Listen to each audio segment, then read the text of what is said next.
All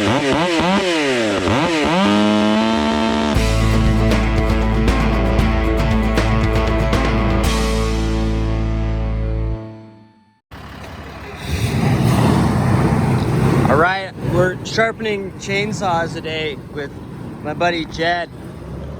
We're gonna do a couple videos. I cut this fir down on Mercer Island a few weeks ago. This is the top half of the tree, and I'm gonna hook my winch up to this and scoot this log out, and then we're gonna buck some wood.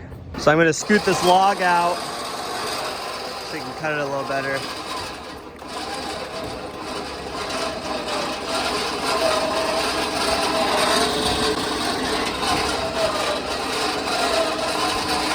Right there? Can you go airborne? That good? Yeah. So we're gonna bust the knots off and then, okay. It's like knotty. Yeah. You know, like let's cut one, like right there, and then I think we've got like Yeah, it's a lot pretty clear green the whole way. Yeah. Right? Yeah, it looks good. There's one little knot right here.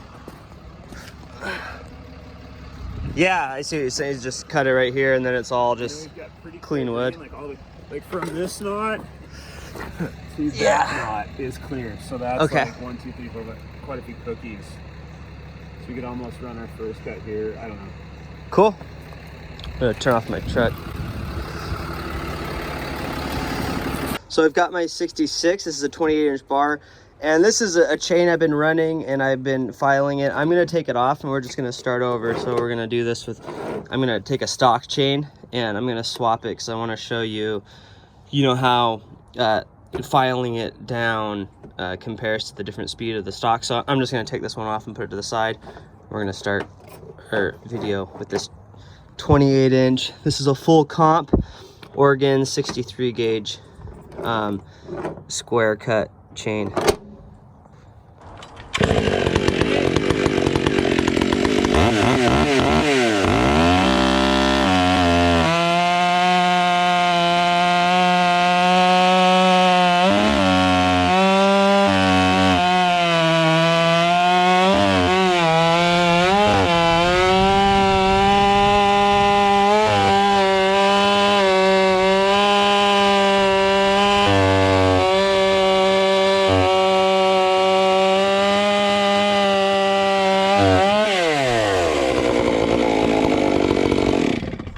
So what was that?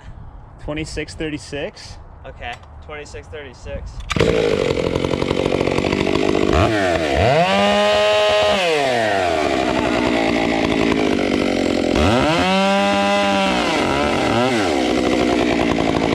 That's dull. It's dull. There's gravel in there. Oh! Yeah, that didn't take. That's dull. Yeah. Isn't that amazing though? Like it will not cut if No. you hit just the rocks for even a second. I mean, look at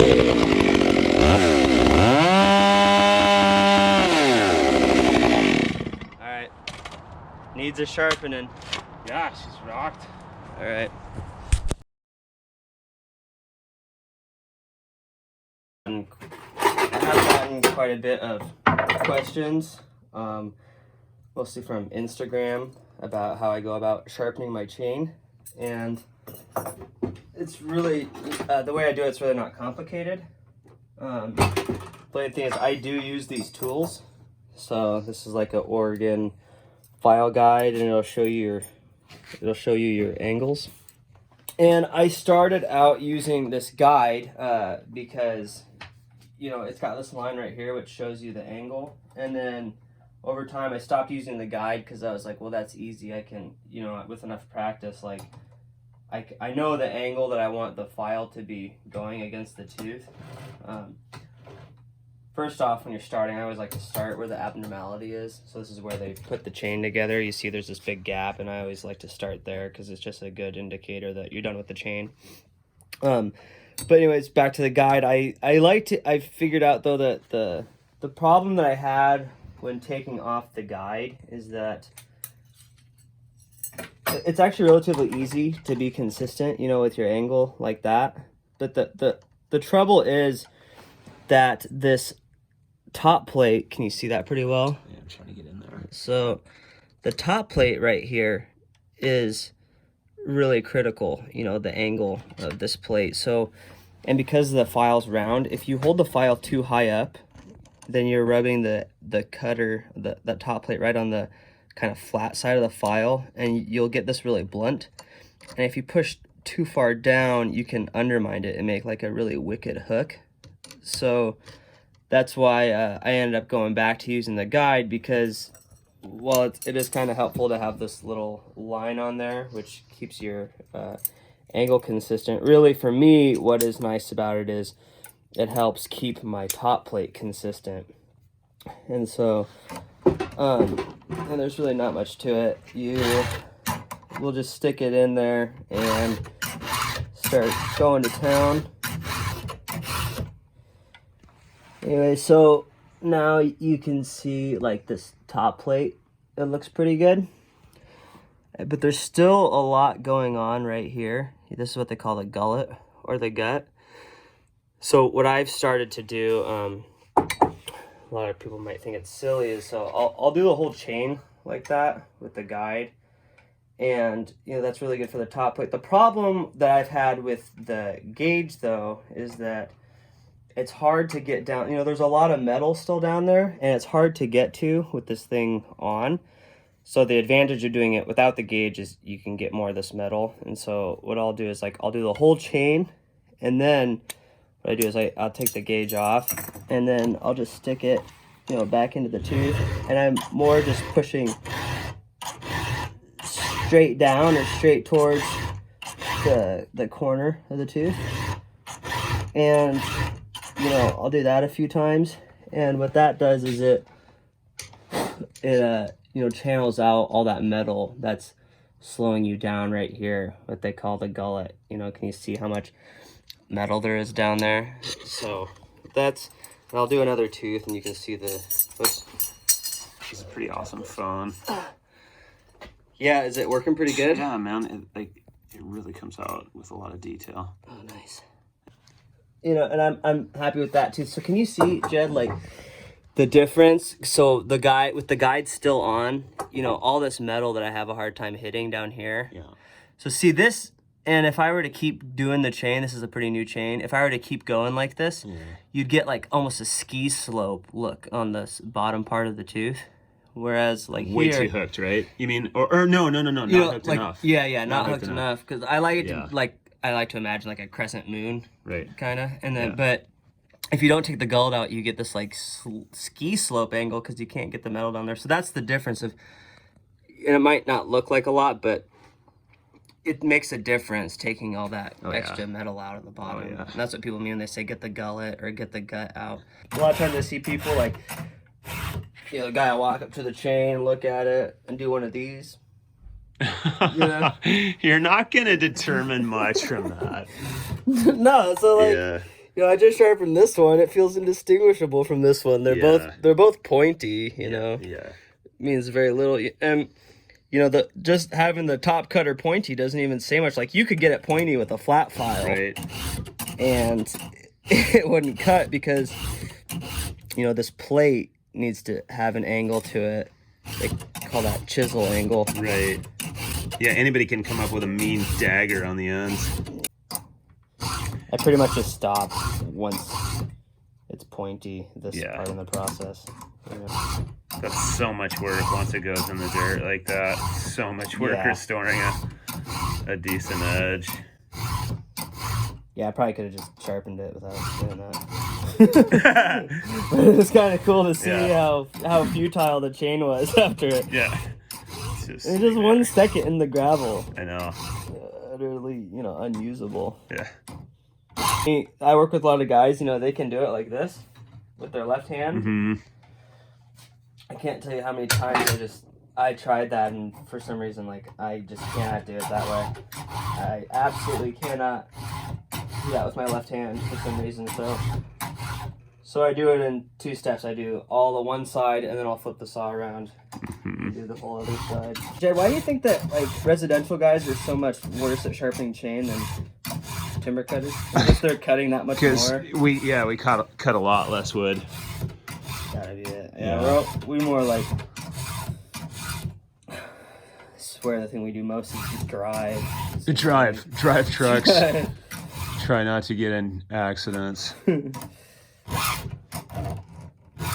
Then of course you want to keep your file flat, you know, none of that. I'm done with this side, so. Okay. So now I'm at the rakers, and I'll just put that on there. Like this is what is this? This is an Oregon Guide. Maybe I should try that one you just got me, Jed. Yeah, I think Where's it's outside. that at? Yeah, thanks, Jed. Yeah. So what's this? This one's a Madsen's. That's the 0.25 inch. You get one of these. It's only $3. $3.25 at Madsen's. I guess you just put that on, huh? And then. Yeah, I've never used that kind. Seems pretty easy. People say count your strokes. So this is how it goes. You say, find the worst tooth, get that really sharp, count how many strokes you did, and then go through the whole chain and you know, do that many strokes on the rest of the teeth. So the problem with that is that you just burn through chain catering to the weakest tooth like that. So what you do is don't do that. And you don't need to count your strokes. Just get all your teeth sharp, and then you, by measuring the distance, by measuring the raker. See, the way the raker works is there's no way, you know, when this chain's spinning really fast, there's no way that this whole tooth can take out a big chunk of wood that big. Your cutting corner's right here, and your top plate's here, and you're only cutting just a sliver of wood off on the very top. So the lower the raker is, the more wood the tooth grabs. So if your rakers are really high, you'll get, you know, sawdust because it's not grabbing a very big piece of wood. And if you bring your rakers too low, this thing will just jam up against, like if you took these rakers off and you tried to cut wood, it would just jam up against the wood. It would not cut whatsoever. So by measuring your rakers and making sure that they're the same in relation to the tooth, every tooth will grab the same amount of wood as long as the rakers are proportional to the teeth. So you don't need to make sure all your teeth are the same size. What you need to do is make sure that your rakers are all the same in relation to the cutter. And that's where these are so helpful, because you can just go down and measure all of your rakers with one of these guys, and then you know it's all the same. Like, it doesn't matter if this thing's way better than the other one. It doesn't matter if you can have stubs on one side and, you know, a whole big long tooth on the other side, and it doesn't matter because each tooth is grabbing the same amount of wood. That's really interesting. Have you noticed, like, I've noticed on my like top handles, if I go extra aggressive on the rakers, it just like blows through the limbs. Right. But yeah, but then you're trying to like chunk the wood down. Yeah, or do a face cut with your saw. Oh yeah, that's the worst. That is the absolute worst. Yeah. When your rakers are too low. You'll know if your rakers are too low because it'll be really chattery or it'll be really grabby. Yeah. And you'll know if they're too high because you'll just be getting powder, or your chain could be dull. So that side's done, and now I'll go through this side, and it's all rather the same thing. Oh yeah, when I was saying before, like, you know, feeling it to see if it's pokey, you know, that's not a good indicator if it's sharp or not. But what you want to do is you want to get down low and actually look at the tooth from this side. You know, that way you can see everything that's going on. I mean, if you look straight down at the tooth and all these are folded or mangled, then it's obviously dull. But a lot of times, you know, this can still be pointy and it'll still be very dull, you know what I mean? Like, if the top plate is good, that's just one part of it. Right. You have people focus on the top plate. I've seen people sharpen like this too. I'll take this off. Okay. Man, can you see me? I wonder if you should let's switch. Is that good? Yeah, can you? So I've seen a lot of guys, like, they're sharpening and they'll lift at the same time. Because they can see the top plate flying away. Right, so you do that. Look how fast it's becoming, you know. It's getting pointy, And you think that it's working by doing it that way, but like look at the front of this. Look at that. Can you see that, Jed? Let's see if this Look, I'm just blunting the crap out of my tooth doing that. You're losing your hook. It looks like it's a clean edge coming off, but it's just not aggressive enough. Yeah, so that shows you, like looking at the top doesn't do that much. You know, you want to look at the side because this is a knife. You know, this top plate needs to be at a certain angle, you know.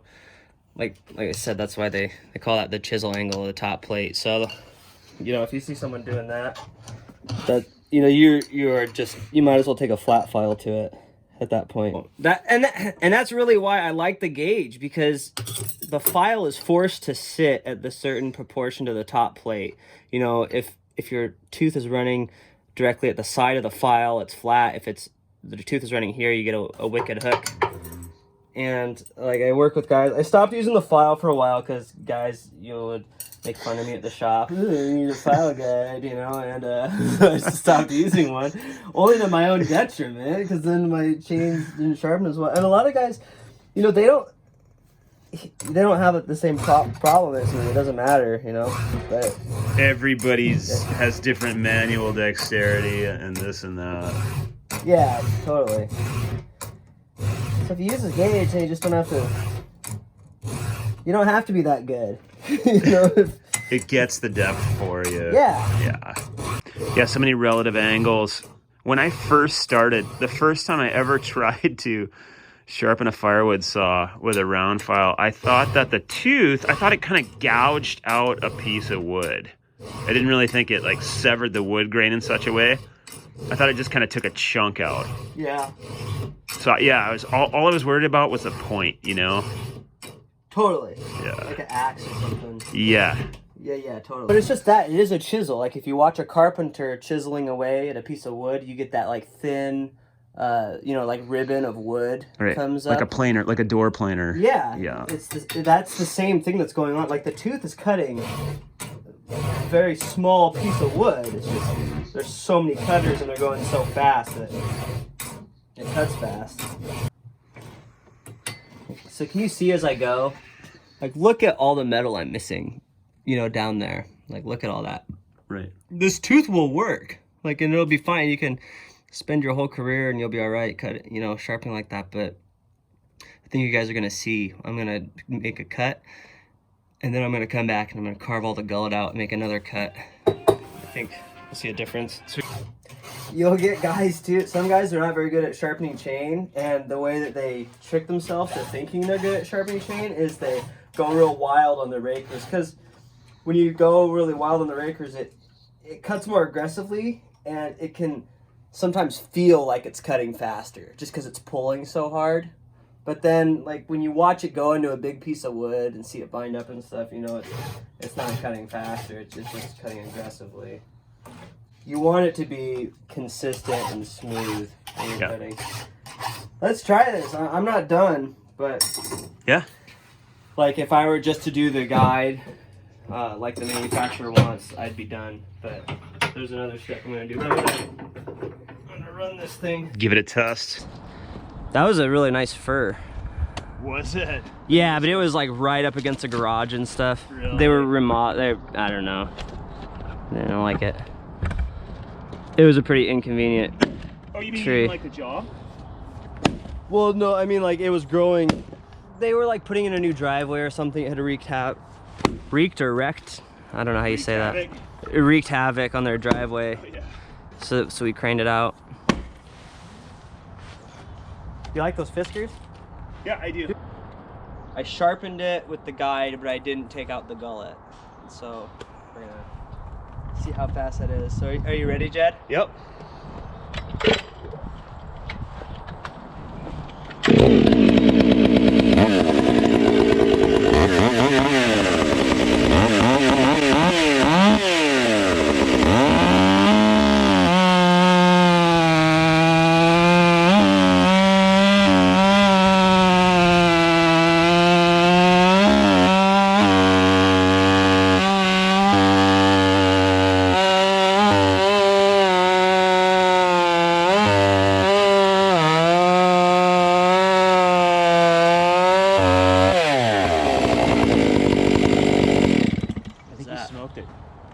22 seconds. Yeah. Wow. Actually, I didn't think it was gonna be that. So 22 seconds. Significantly. That was a lot faster. Yeah, it is. I'm not even done. No. Wow. Okay. So we're gonna go back to the vise.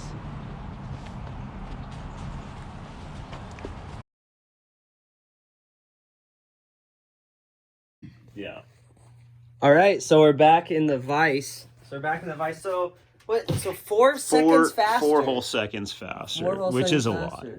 That's a lot. I didn't think it would be that big of a difference. I'm not even done. I was like, Yeah. this really rudimentary, just flew through. All I did was the top plate and I used the guide. Yeah. So no skill involved with that. You see how much faster that cut than the stock chain? Yeah, if it doesn't seem like a lot on a 16-inch chunk out on like a big fur or something like that, you're saving a lot of work with that. Oh yeah.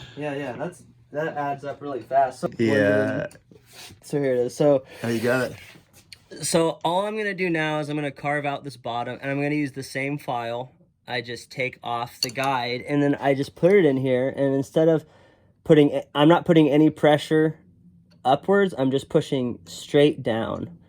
And what I'm going to do is I'm going to just carve out all this metal down low.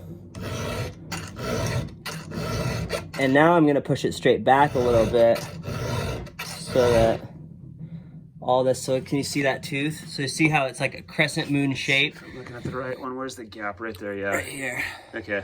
So can you see how I carved out the bottom? I mean, it's a subtle difference, but it's a significant amount of metal. And if you don't do that over time, you'll really build up a lot of metal right here. So just carving that little bit out makes a big difference. So I'm gonna go through the whole chain again. It's gonna be pretty fast. I'm just gonna carve out the bottom of the tooth, and then we're gonna time it again. So that was leaving the gullet in, and now I'm gonna take the gullet out and we're gonna measure it. And so, you know, good. And that's why I like the gauge, because I like the consistency on the top plate. I'm just getting all this bottom irrelevant metal, and it's completely superfluous. You know, so I'm just channeling this out, and I'm not touching the top plate. Not in the slightest. See what I mean? You gotta have a sharp file. Sharpening's a really good time to not be in a hurry. Yeah. The one time when taking more time is going to save you more time in the end, you know? As that Abraham Lincoln said, give me 6 hours to chop down a tree, I will spend the first 4 sharpening the axe. It's never changed. Yeah. My guess is this cut's not going to be faster. Really? Yeah. Really? You don't think so? Not, I mean, if I'd be really surprised. You know what? Oh, I'm done. Okay. Oh, yeah. So we're gonna time it again. Okay. Jed doesn't think it's gonna be much different, so now I'm nervous. 22 seconds is the time to beat. Let's see if this is any better.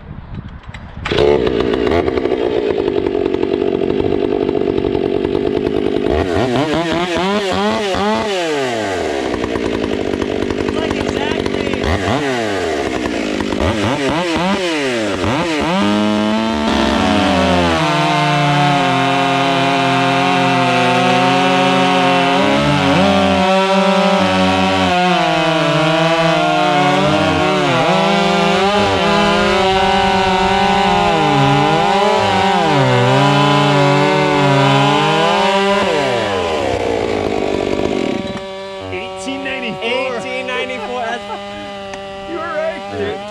Seconds. Off the old one. 3.5 seconds, taking the gullet out. No way.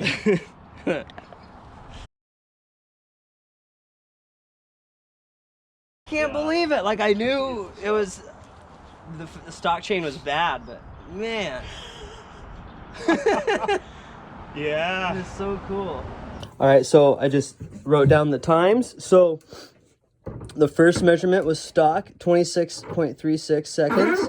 And then I sharpened it, but I left the gullet in there. It was 22.42. And then I took the gullet out and got 18.94. So the difference between... Sorry, man. You're good. So the difference between the stock chain versus the first time I sharpened it is a 14.94% increase in speed. Then the difference between the sharp with and without the gullet. By taking the gullet out, my chain was 15.5% more sharp. All in total, so the difference between the stock square Oregon chain and then after I sharpened it and took the gullet out, my chainsaw, so my chain cuts 28.14% faster than the Oregon stock chain. So now Jed is going to go after it with his square file, and he's going to see if he can beat my time, 18 seconds and 18.94 seconds. Same chain. Here we go.